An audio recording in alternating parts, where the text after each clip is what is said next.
বন্ধুরা রাত এখন কটা বাজে তোমরা একটু ঘড়ির টাইমটা দেখে নাও। আর এখন আমি সবজি খালি করব। পূজা দিতে গেছিলাম, সেখান থেকে গেছিলাম চান্দাপুর বাজার, যেখান থেকে আমরা মুরগি নিয়ে আসি। সেখান থেকে এতগুলো বাজার নিয়ে এসে খুব বেশি বাজার করিনি, যতটা আগেও করা হতো। এখন ফ্রিজে কিছুটা আছে বলে খুব বেশি বাজার করিনি। তো কি কি বাজার করেছি তোমাদের একটু দেখাবো। আর এই সবজিগুলো টাটকা না পচা সবজি নিয়ে এসেছি না কি সবজি নিয়ে এসেছি তোমরা একটু দেখবে, আর আমাকে অবশ্যই কমেন্ট করে জানাবে। আমার আশেপাশে কিছু মুখ পড়ারা তারা আমাদের শুনিয়ে বলে যে ওখানে পচা সবজি কুড়াতে যায় মানুষেরা। তো আমরা বলে নয়, কত ভুরি ভুরি মানুষ ওখানে বাজার করতে যায়, তারা কি পচা সবজি বাজার করতে যায়? তোমরাই বলো। সেই বলে না, যার চোখে যেরকম লাগে সেরকমই বলে। ওরা পচা সবজির উপরে গিয়ে দাঁড়িয়ে পড়ে আর বলে কি যে পচা সবজি। তো আমরা যেরকম পায়ে ঘুরে আমরা সেরকম নিয়ে আসি। পচা সবজি কেউ নিয়ে আসে দেখে পয়সা দিয়ে? তো সে দেখো, তোমরা একটু সবজিগুলো একটু লক্ষ্য করো ভালো করে, আর আমি তোমাদের একটা একটা করে দেখেও দেবো যে সবজিগুলো কেমন, ঠিক আছে? সেই বলে বাপের বাড়ি ভিক্ষা করে খায় আর শ্বশুর বাড়ি থাকার জায়গা নেই, তারাই আবার ফুটুনি কাটে লোকের যে কে কী খাচ্ছে। বুঝতে পেরেছো? এ খাই না, ও খাই না, এ করি না, ও করি না, তাদের ফুটুনি কাটা এত যে শুনলেই গা পিত্তি জ্বালা করে। তো এখন তো আমি খুব শান্তিতে আছি, আমার আর কেউ ফুটানি কাটার লোক নেই। মানুষকে কি বললে ভালো হয় সারাক্ষণ চিন্তা ভাবনা করতো। আমিও ভাবতাম যে ঘুমিয়েও কি স্বপ্ন দেখতো যে আমাকে কি বললে ঝগড়া করা যায়, কি বললে ওর পেছনে লাগা যায়। তো এরকমই আমি সারাক্ষণই ভাবতাম। তো তোমরাই দেখো, এই সবজিগুলো কি পচা পাচ্ছ তোমরা একটু আমাকে বলো। আর কেউ পয়সা দিয়ে কি পচা পাচ্ছ সবজি খায় তোমরা একটু বলো তো। যে যেমন সে তেমনই কিন্তু বলে এবং গান গায়। তো চলো দেখে নাও কি কি বাজার নিয়ে এসছে একটু দেখাই। দেখো, একটা ফুলকপি নিয়ে এসছে, পটল নিয়ে এসছে, কাঁচকলা নিয়ে এসছে, ক্যাপসিকাম, কুঁদুলি, আর এই যে ঝিঙে, পেঁয়াজ আর রসুনটা আমাদের এইখান থেকেই নেওয়া হয়েছে। আর নিয়েছে আলু, 5 কেজি আলু। আর আদা দেখো কতটা নিয়ে এসছে, পুরো 1 কেজি, 50 টাকা কেজি বলে 1 কেজি নিয়ে এসছে। যখন দাম বাড়ে তখন 200 টাকা 250 টাকা কেজি হয়ে যায়। আর আমাদের এইখানে দাম বেশি বলে ওখানে একটু কম বলে নিয়ে এসছি। আমার শাশুড়ি কি করতো, যখন কম দাম হতো তখন শুকিয়ে রেখে দিত, আর শিলনোড়ায় একটু ভিজিয়ে রেখে শিলনোড়ায় বেটে খেত। তো আমি ভাবছি ওরকম করে আমিও রাখবো, শুকিয়ে রাখবো, হয় পাউডার করে রাখবো, নাই ভিজিয়ে আবার মিক্সার মেশিনে পিষে দেবো। তো সেই জন্য কিন্তু আমি 1 কেজি আদা আনিয়েছি। আর আনিয়েছি আম, দেখো 5.5 কেজি আম আনিয়েছি, বুঝতে পারছো? আর এই আমটার নাম হচ্ছে মল্লিকা। তার মধ্যেও আছে এই আমগুলোর নাম কি, এই আমগুলোর নাম কি জানো? এই তোমার ডান হাতেরটা ওটা কেশরী, আর এটা ওটা বাদামি। এটা বাদামি আর কেশরী। আর এটা হচ্ছে চন্দ্রমল্লিকা নাকি মল্লিকা। তো এই হচ্ছে আমরা এই সবসময় এই আমটা খাই। আর এই আমটার দাম এখানে প্রায় 120 টাকা, ওখানে নিয়েছে 80 টাকা করে নিয়েছে। তো দেখো, সব থেকে কিন্তু ফেভারিট আমাদের এই আমটা। আর এই আমটা জীবনের প্রথমবার খাবো। এই দুটো আম একই দাম, কিন্তু নিয়েছে এই দুটো, কেমন হবে না হবে বলে। তো এই দেখো খাবো। আর এই মুহূর্তে এই আমগুলো নিয়ে পুরো 25 কেজি আম আমাদের খাওয়া কমপ্লিট হবে। আর আগে কি হবে জানি না, পরের ভিডিওতে তোমরা তো জানতেই পারবে। তো আজকের বাজারে এই হচ্ছে, দেখে নাও। এখন কাটছি আম, শুয়ে পড়বো। তো আমটা কেমন বাজে কটা? 11:30 বাজে যাচ্ছে। এই দেখো কত সুন্দর আম। আর এই যে বীজটা না এত পাতলা, এই জন্য নিয়ে আসা হয়। আর অন্যান্য আমের বীজগুলো খুব মোটা মোটা থাকে। দেখো, আরো তো আমি কাটিনি, তাহলে বুঝতে পারছো যে বীজটা কিরম পাতলা। লাগালে চারা হবে কিনা ডাউট। চারা হবে কিনা। আর একটা জিনিস, অনেকক্ষণ ধরে ট্রাই করলাম, মৌসুম ভীষণ খারাপ, একটু তেলের পিঠা খাওয়ার জন্য।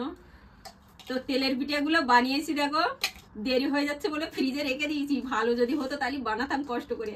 তো দেখো খাওয়ার ইচ্ছাটাই মিটে গেছে। তেলের পিঠা পেট পিঠা একসমান হয়ে গেছে। পেট পিঠা একসমান হয়ে গেছে, আর আমার তেলের পিঠাটা খাওয়াই হচ্ছে না।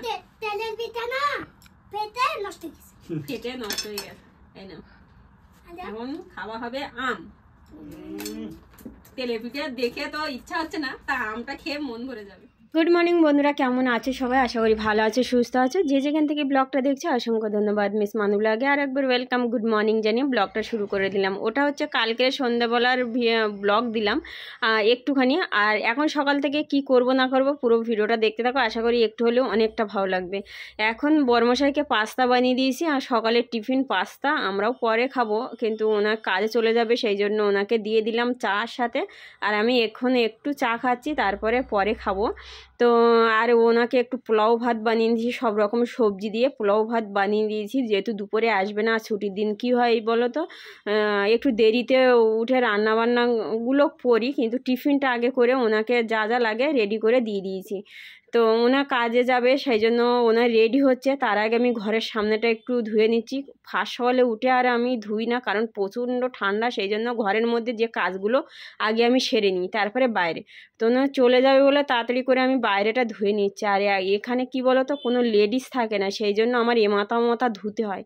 আর কি বলো তো, লেডিস নেই বলে আমি শান্তিতে আছি। আগে যে কি কষ্টই দিন যেত, আর কি ঝামেলায় যে পড়তাম, প্রতিদিন ঝগড়া ঝামেলা, খুব পরিশান হয়ে যেতাম। এখন খুব শান্তিতে আছি। আর হ্যাঁ বন্ধুরা, জানো তো, এখনও কিন্তু চেষ্টা করে ঝগড়া করার জন্য। আমার ঘরের আশেপাশে দিয়ে ঘরে আমার সঙ্গে দেখা করার জন্য উপরে বেচান হয়ে যায়, যে কখন ওর সঙ্গে দেখা করবো, আমি এমন কথা বলবো যাতে ওর কানে যাবে আর ও আমার সঙ্গে ঝগড়া করবে। কিন্তু আমি আর ওসব কান দিই না, আর আমার ঘরেও এসে পৌঁছায় না। এটা ওটা ছেড়ে থাকে টিভি, আর একদম সাউন্ডই আমি ঘরের মধ্যে আসতে চাই না, কারণ মুখ পড়াদের সাউন্ড ঘরে আসলে শুধু অশান্তি, আর আমি অশান্তি করতেও চাই না। তো যাই হোক বন্ধুরা, আর কি আর বলবো, মুখ পড়াদের মতো থাক, আমার মতো আমি আছি। আমি তো অনেক শান্তিতে আছি, আর কারোর বাঁকা আঁকা কথা আমি আর শুনি না, শুনতেও চাই না। তো চলে এসেছি ছাদে খাবার দিতে পাখির, কিন্তু ছাদে একটু বৃষ্টি হচ্ছে তো, আর পাখিগুলো দেখতে পাচ্ছি না, এত হাওয়া ঠান্ডায়। তো ভাবলাম নিচেই না দিয়ে উপরে দিয়ে দিই, উপরে ওরা খাবে না খাবে পরে দেখা যাবে। তো পাখির খাবার দিয়ে আসার পরে আমি তাড়াতাড়ি করে বিছানা চাদর চেঞ্জ করে বিছানাটা করছি, কারণ আমার সব কাজ তো নিজের হাতে করতে হবে, সেই জন্য আমি কিন্তু খুব হাত চালাচ্ছি। কারণ কি বলো তো, ফার্স্ট সকালে যে রান্নাটা হয়ে যায় তখন অনেক আরামও, আর যেই বেলার দিকে রান্না বান্না থাকলে কিন্তু অনেকটা টাইম বেরিয়ে যায়, মানে কি খুব লেট হয়। তো বন্ধুরা, আমার চান করা পূজা দেওয়া কমপ্লিট হয়ে গেছে। আর দেখতে পাচ্ছ বাইরে কি ঝড় হচ্ছে। গ্রামের দিকে একটু হাওয়ার জন্য কোথায় না কোথায় যেতে হয়, কোথায় না কোথায় বসতে হয়, হাওয়া আর পাওয়া যায় না। আর আমাদের এখানে দেখো একটু এই কদিন ধরে এত বৃষ্টি হচ্ছে, কখনো একটু থেমে থাকছে, কখনো আবার বৃষ্টি হচ্ছে। আর এত ঠান্ডা, বাইরে বেরোতে অনেক দিন পর এই নাইটিটা বার করেছি দেখো। আর একটা দিদিভাই আমাকে কমেন্ট করেছো যে দিদিভাই তোমার এতগুলো নাইটি তুমি পরে ভিডিও করো, তোমার কটা নাইটিগুলো খুব সুন্দর, কোথা থেকে কিনেছো? ব্যাঙ্গালোরে তো এরকম নাইটি পাওয়া যায় না। তো তাকে বলতে চাই যে আমার এগুলো কি ব্যাঙ্গালোরের না, আমি গ্রাম থেকে নিয়েছিলাম। আমি যখনই যাই গ্রামে তখনই আমি কিন্তু এই নাইটিগুলো নিয়ে আসি। আর আমার তোলা আছে কটা সেটা আমি মানে সেটা তো পরের কথা, কিন্তু আমি কন্টিনিউ ব্যবহার করি 9টা নাইটি আমার বার করা আছে। আর নতুন তো তোলাই আছে, ওগুলো বার করে নিই, যখন ছিঁড়ে যাবে তখনই বার করব। তো এই নাইটিটা অনেক দিন বাদে পরি, যখন ঠান্ডা লাগে, ঠান্ডা মৌসুম আসে তখন এই নাইটিটা, কারণ এই নাইটিটা সবসময় তো পরা যায় না, গরম লাগে, আর প্রচুর হালকা, আর পরে খুব আরাম। তো যাই হোক দিদিভাই, অসংখ্য ধন্যবাদ। আমাকে এইভাবে তোমরা আমার পাশে থেকেও আর সুন্দর সুন্দর কমেন্ট করার জন্য অসংখ্য ধন্যবাদ। একটু বাইরে এলাম, এখন যাচ্ছি ছেলেকে পড়াবো, সবজি কাটবো, রান্না করবো, খাওয়া দাওয়া বসে বললাম ছেলেকে পড়াতে। ওই যে মা যে হয়েছি আমি, মাই তো বসাতে হবে পড়াশুনো করাতে, কারণ মা ছাড়া ও বসবেই না কাকুর কাছে বসে, না বাবুর কাছে পড়তে বসে। তো যাই হোক, একটা কথা বলবো যে আমার গোপালের সঙ্গে প্রতিদিন পড়াতে বসে এমন হয়ে গেছে, আমি ওর কাছ থেকে অনেক কিছু শিখেও নিয়েছি। আমি তো অনেক কিছু জানতাম না, কিন্তু ওর কাছ থেকে অনেক কিছু শিখেও নিয়েছি। আর ও বলে, মা তুমি জানো না তো, আমি তোমাকে শিখিয়ে দিচ্ছি, তুমি শেখো। তো সত্যিকারের আমি আর কতটা শিখবো জানি না, আমার খুব ইচ্ছা ইংলিশে কথা বলার। কিছু জানি, আর একটু কিছু মানে জানি না আমার ছেলে আমাকে শেখাতে পারবে কিনা। কি মানে প্রতি সপ্তাহে কোনো মাছ আসুক না আসুক, চিংড়ি মাছ কিন্তু আসবেই ঘরে।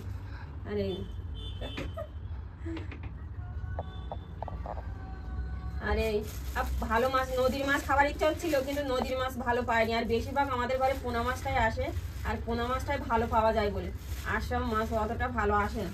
তাই দেখো পোনা মাছ, আর এই কি পিকু কি চিংড়ি মাছ, একদম পুরো সেই ঝুলছে। আর এই দেখো তোমাদের তো দেখিয়েছি না যে কালকের আগের যে টুকু দেখলে তোমরা 5.5 কেজি আম। আর এই দেখো সেই জামাইবাবু যে আমটা আগের ব্লগে দেখেছিলে যে পাকেনি, আর এবার কিন্তু সব আম পেকে গেছে, প্রায় 3 কেজি তো হবেই। ভীষণ বড় বড়, ক্যামেরাটা কতটা বড় দেখতে পাচ্ছ জানি না, ভীষণ বড় বড়। আর দুটো খাওয়া হয়ে গেছে, সুন্দর দুটো খাওয়া হয়ে গেছে। কিন্তু এত সুন্দর টেস্ট যে তোমাদের বলে বোঝাতে পারবো না। এতে কিন্তু কোনো রকমের কেমিক্যাল আর কিছুই দিয়ে পাকা না, নর্মাল পেকেছে। আর যদি গাছে পাকতো তাহলে কিন্তু আরো সুন্দর লাগবে। তো ওই যেগুলো আমরা কিনে খাচ্ছি ওগুলো কিন্তু সব রকম ওষুধ দিয়েই পাকানো, আর এগুলো একদম ন্যাচারাল পেকেছে। আর গাছে পাকা হলে তো আর একটু দারুণ টেস্ট ওঠে, কিন্তু এই আমগুলোর ভীষণ ভালো টেস্ট। তো এগুলো এখন খাওয়া হবে, তারপরে ওগুলো ফ্রিজ থেকে বার করা হবে। আর আমার সবজি কাটা হয়ে গেছে, এখন আমি যাচ্ছি রান্না করতে।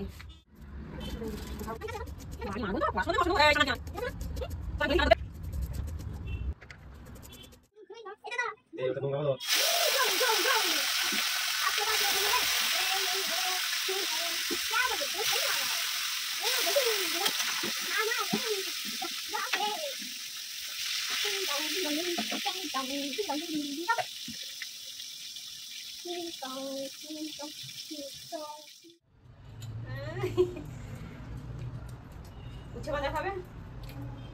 টক টক না বলে না, এটা তিতু বলে। তিতু, হ্যাঁ টক বলে তিতু। হ্যাঁ। তো আজকে দুপুরে রান্না কি হলো দেখো, খুব তাড়াহুড়ো করে রান্না হয়েছে, সব কিছু করতে অনেকটা দেরি হয়। মা হুম, আজ আমি মামা খাবো। মামা খাবে। তো কি বানিয়েছি দেখো, এই যে উচ্ছে আলু ভাজা করেছি, উচ্ছে আলু ভাজা করেছি। আর করেছি পুঁই শাকের পাতা, যে পুঁই শাক তুলেছিলাম সেটা দেখেছিলে, খেয়েছি সেটা দেখোনি। তো পুঁই শাক তো খাওয়া হয়ে গেছে, কিন্তু পাতাগুলো চিংড়ি মাছ দিয়ে একটু ভাজা করেছি। আর ঝিঙে, আলু, পোনা মাছ দিয়ে, আর বাড়ি থেকে যে বড়ি দিয়েছিল দিদি মা, সেই বড়ি দিয়ে পাতলা ঝোল করেছি। আর তার সাথে আছে আম। এখন আমরা খেতে বসছি। টিকুর বাবু তো নেই, ও সব রাতে খাবে, আর এটাও রাতেও থেকে যাবে। দেখে চিংড়ি মাছ চোর দেখো, আমি অলি চোর। তুমি চোরই চোর। অলি চোর। আম আম দাদা আম, আমার কাছে নেই গে দাদা পাকা আম, আমার কাছে আছে শুধু কাঁচা আম। আম আজ দেখো আবার আম নিয়ে এসছে, কতটা দেখো, শুধু শুধু শুধু দেখো কত আম দেখতে পাচ্ছ। আগের আম এখনো খাওয়া হয়নি, আগের ভিডিওটা দেখালাম, সে আম এখনো খাওয়া হয়নি। এই দেখো কত, এগুলো ওই আমের থেকে একটু ছোট, অন্য গাছের আম, একই গাছের আম পাঠাইনি। আমটা কিন্তু জামাইবাবুর ওখান থেকে আম নিয়ে এসছে। এই দেখো আম দেখো, একটু কাছে নিয়ে এসে 10 কেজির উপরে, 10 কেজির মতো আম নিয়ে এসছে। মতো না, উপরে হবে। উপরে ও বাবা, 10-11 কেজির উপর হবে, দেখতে পাচ্ছ। দেখি আম পাকার কোনো কিছু পাওয়া যায় কিনা, এনে পাকাবো। না হলে ওইটার এত ঠান্ডা যে ওই আম পাকতে পাকতে ওইভাবে বসে পড়বো, মানে কি আমি পিকুকে ছেড়ে ওইদিকে যাবো, থেমে গেছে। আচ্ছা দেখো, মানে ওই আমটা পাকতে পাকতে থেমে গেছে, ঠান্ডা ওইটারে পাকতে চাইছে না, তাহলেও রেখে দিয়েছি। 2-3টা খাওয়া হয়ে গেছে, কিন্তু দারুণ টেস্ট। আর এগুলো দেখা যাক দেখো। চলো আম পাকা খাওয়া হবে, দেখি আশা টাশা করবো, তার রোদ তো নেই, তা কি করবো আমি সেটাও হয়ে পারছি। এই দেখো বন্ধুরা, ওগুলো বস্তার মধ্যে রেখে দিয়েছি। আবার সঙ্গে সঙ্গে নিচেই একজন মানে উড়িষ্যাওয়ালা ছেলেরা থাকে, সেখান থেকেও দেখো আবার এই 2 কেজির মতো আম দিয়ে গেল। এই দেখো, এই জাস্ট এই মাত্র ওগুলো বস্তায় ভরে রেখেছি। আর এইগুলো দেখো একদম সম্পূর্ণ অন্যরকম, ওর থেকে ছোট, কিন্তু 2 কেজির মতো আম দিয়ে গেছে। দেখো মানে এবছর যে আমাদের কি হয়েছে, প্রথম থেকে সবাই দেওয়া, আমরা তো কিনে খাচ্ছি, প্লাস সবাই আমাদের দিয়ে দিয়ে ভরিয়ে দিচ্ছে। দেখো আম ঘরের মধ্যে শুধু আম হয়ে গেছে, কোনটা খাবো আর কোনটা খাবো না। আর রোদও হচ্ছে না যে একটু আচার করবো, কিছু করবো, আম শর্ত করবো, কিচ্ছু করবো, তো একদম এত খারাপ ওয়েদার, তোমাদের বলে বোঝাতে পারবো। তো দেখো চলে আসলো আবার 2 কেজি আম, 50 কেজির উপরে ঘরে এখনও, মানে শুরু থেকে খাওয়া কমপ্লিট হয়ে গেছে, 50-60 কেজি।